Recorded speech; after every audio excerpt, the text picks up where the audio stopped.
Would you like to be somebody who understands why showing skepticism in a conversation to somebody you've just met makes you immediately more trustworthy? Then listen to this entire video where I explain how when you meet somebody new, you're essentially meeting a potential threat and a potential benefit, and just essentially a vast expanse of uncertainty and the unknown. You know nothing about this person. But when you show skepticism and critical thinking, then the other person who has just met you is able to fill in the gaps of uncertainty because they understand who you are and they understand you in an accelerated, fast way. So before we get into this video, please give it a thumbs up and subscribe to my channel if you'd like to learn more about self-development, dating, Jungian psychology, and how to reduce suffering in life. Let's get into it. Okay, so I have my notes here, so we're going to start. So I've observed that people tend to trust me quite easily or very quickly, and I was thinking, why is that the case? And I don't want this to be sort of a bragging right, me bragging that people trust me or anything, but because I would like to share it with you and help other people to make themselves more trustworthy quickly because it's a great benefit. Benefits would be people tell you very, very valuable pieces of information quickly, which is great. So I asked myself why, and I think it is because I quickly display an internal dialogue, or more a monologue within myself, of uncertainty, of skepticism, of being careful, of critical thinking, and I show that to somebody very quickly. And I think that is also, I tend to wear my heart on my sleeve and display really what's going on in my mind and how I feel to somebody. I'm not really apologetic of who I am, I think. I'm just sort of being myself, essentially. And I am a critical thinker, I think, and I'm quite skeptical and careful. I can be timid, I would say.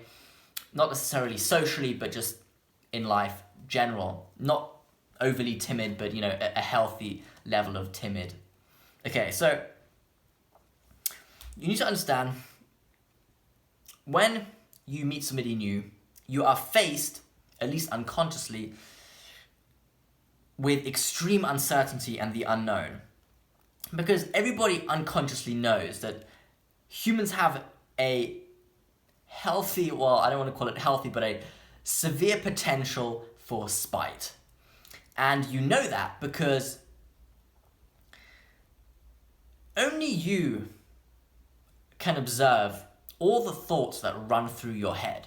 You see everything that goes on in your mind, and your mind is a dark, complicated, wild house, let's say. A lot goes on inside, a lot of dark things, a lot of good things, the full mixture. And if you know that, well, other people must have the same thoughts, the same chaos in their mind. Maybe not consciously you know that, but you know it unconsciously. You understand the threat that humans set forward or encapsulate as humans because of their human nature. So essentially, when you meet a new person, they pose a potential threat, but also a benefit, and you need to be careful of them because they might betray you, they might hurt you, and that's not good, and you want to survive, and if they hurt you, your survival is threatened. So, but as you spend more time with them, naturally, you can map out the person more. And if you think meeting somebody, you can equate it to landing on a tropical island, a new island you've never been to. When you reach the island and you land on the beach, all you see is a front line of jungle trees. You just see a jungle tree line. But as you venture on through the tree line and map out the island, you start to realize, okay, this is a dangerous area, here's water, here's food, etc., and you start to see, okay, I need to be careful of this, I can go here for shelter, and you map it out, you understand it. And whereas when you landed, you thought, okay, this is dangerous because there could be a threat anywhere that I'm unaware of, and because I instinctually want to survive, I need to be extremely careful, and that's stressful. So when you show skepticism, you can speed up this process of mapping out the person radically. Now, I'm not talking about a paranoia kind of skepticism where you're overtly anxious about something and you're showing that to somebody you've just met. That's not what I'm talking about. I'm talking about a healthy kind of moral conscience, critical thinking, also curiosity, but really critical thinking and not taking everything for granted. That's what it is. Not taking information for granted. So I'm going to go through different types. So what came to my mind is critical thinking. Let's start with that first. Because when you're a critical thinker, you're not taking everything for granted. You're questioning the status quo. And that's beneficial because that shows you use your mind. That sounds a bit trivial, like everybody uses their mind, but they really don't. If you critical think, you question things, and that means the fact that you're questioning things means you want to get to the bottom of a problem. That's what it is. You're a problem solver if you're a critical thinker. And when you're a problem solver, that means there's something inside of you that seeks solutions. If you seek solutions, the likelihood that you're seeking a good solution, like a solution has a positive connotation. It's not like,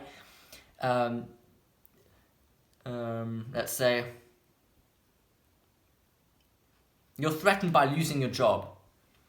And the positive, like a solution would mean, you find a benefit, a consequence or a solution that helps you and the people around you, like your family. It's not a solution like, let me manipulate my boss to think that I'm actually a valuable person and then bribe them and all this sort of stuff. That's not a solution. That's just a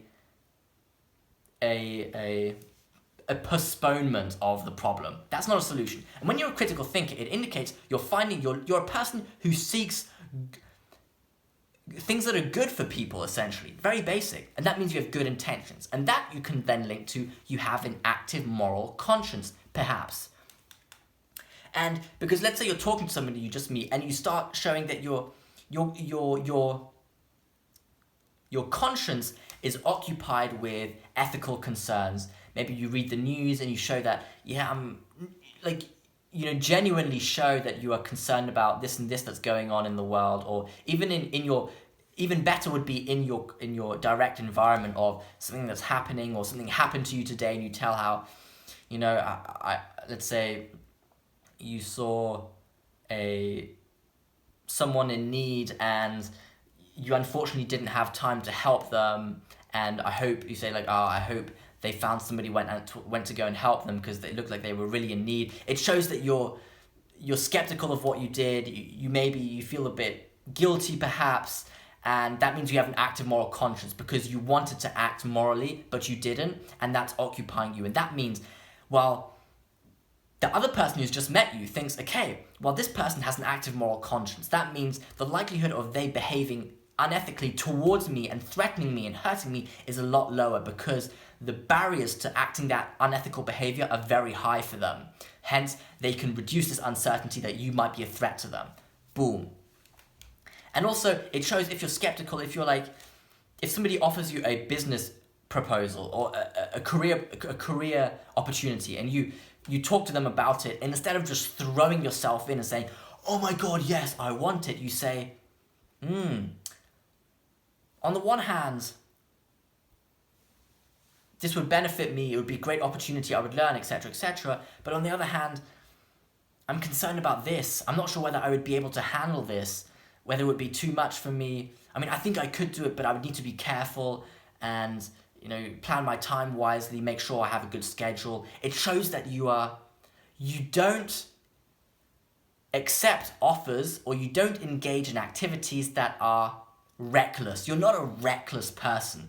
And that's also a thing that's good because that reduces the risk of they being hurt by your reckless behavior. Like, you don't even need to be actively wanting to hurt them, but if you're a reckless person who does not think much about the consequences of your behavior on other people, then obviously by probability, by mathematical probability, if you're reckless, you're not careful, the probability of you by accident doing something hurtful to other people is just simply a lot higher, and people don't want that. That's a threat.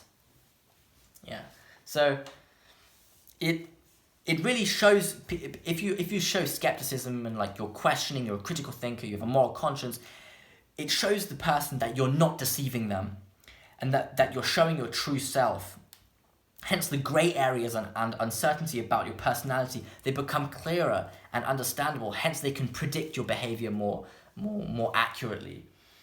Yeah, and you're showing your true self because, if you're very genuine, you have good emotional intelligence, you're showing emotions, you have clear body language, and your body language, emotion, and tone of voice aren't contradicting each other. It shows the likelihood that you're actually showing your true self, and that's also good because there's always a threat that somebody is deceiving you and is trying to be somebody who they're not, and you might get to know this person then.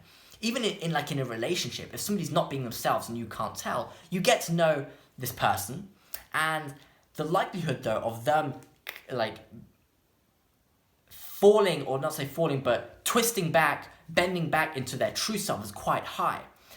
Or at least it's higher than if they would just show their true self from the beginning. And then you may have got to know somebody, but then they suddenly transform themselves back to who they really are, or who they should have been all along, and that's somebody completely different from who you knew in the beginning. And that breaks trust, because you don't know who this person was then, and that's what Jordan Peterson would call, you get thrown into the underworld, into chaos, because then you don't know this person if you were in a long-term relationship with them. And it also means you don't know who you were, because you could not detect the deception that they were throwing at you. And then you think, well, what else have I been deceived by that's not true in my life and that is fake? And also, well, this person is different now. What's going to happen in the future? I have no clue. But even worse, or potentially just as worse, what happened in the past? Was all my history, my past, a lie?